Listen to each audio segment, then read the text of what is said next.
Hi, I'm Inventy Tran, a professor of biology at Montgomery College. Today we are studying the integumentary system. The integumentary system is composed of the skin, skin glands, hair, and nail. It protects our body and senses the surrounding environment. In this video, we are focusing on the anatomy of the skin and its accessory structures. There are three different types of skin representing in this model: skin of the scalp, armpit, and the sole of the foot. This region represents the hairless skin sole of the foot. The most superficial layer is the epidermis. Here the dermis, and the deepest is the hypodermis. Two principal parts of the skin are epidermis, thin, superficial. Epi means above, and so this layer is above the dermis. The dermis here is a thicker and deeper part of the skin, and the skin rests on the hypodermis or subcutaneous layer. As you see here, this layer stores fat and has large blood vessels. The epidermis has 5 layers or strata in thick skin and 4 strata in thin skin. The deepest layer is the stratum basale. Basale means base. It is made up of one layer of cuboidal or columnar epithelial cells containing keratinocytes, melanocytes, and Merkel cells. The thicker layer is called stratum spinosum, layers of many-sided keratinocytes. The next layer is stratum granulosum, consists of flattened degrading cells with lamellar granules and keratin.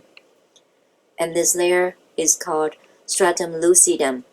It is present only in thick skin of the fingertips, palms, and soles. It consists of 4 to 6 layers of flattened, clear, dead keratinocytes that contain large amounts of keratin and thickened plasma membranes. And here, the outermost layer, the stratum corneum, consists of multiple rows of dead, flat keratinocytes that contain mostly keratin. Review a little bit.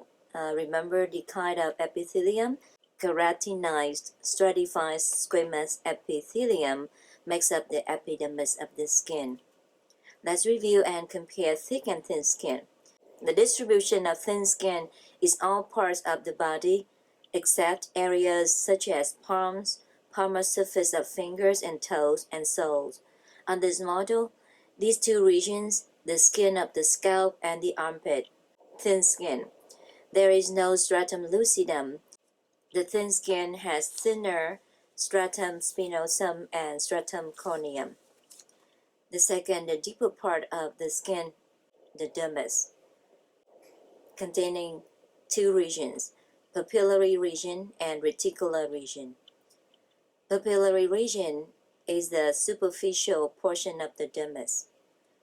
It consists of dense, irregular connective tissue with thin collagen and fine elastic fibers. Contains dermal papillae that house capillaries, Meissner corpuscle or corpuscle of touch, and free nerve endings. The reticular region, the deeper portion of the dermis, consists of dense, irregular connective tissue with bundles of thick collagen and some coarse elastic fibers. Spaces between fibers contain some adipose cells, hair follicles, nerves, sebaceous glands, and sudoriferous glands. Now let's move to the skin glands. These are sweat glands, acrine or acrine as you prefer. Acrine sweat glands are distributed throughout the skin of most regions of the body. Apocrine limited to the axillary region, groin, areolae. Ceruminous glands only in the ear canal, or in general, they are referred to as sudoriferous glands. This is sebaceous glands, or oil glands. Sebaceous glands are found in the skin over all regions of the body except the palms and soles. They secrete an oily substance called sebum. This is the hair shaft, and here hair root, bulb, papilla. The hair shaft is the superficial portion of the hair that projects from the surface of the skin.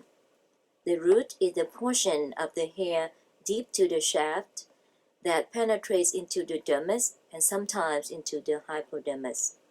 Surrounding the root of the hair is the hair follicle, which is made up of an external root sheet and internal root sheet. Located at the bottom of the hair follicle is the papilla of hair. Attached to the hair is the Arrector Pili muscle. Under physiological or emotional stress, such as cold or fright, autonomic nerve endings stimulate the erector pili to contract, which pulls the hair shaft perpendicular to the skin surface. This action causes goosebumps as the skin around the shaft forms slight elevations.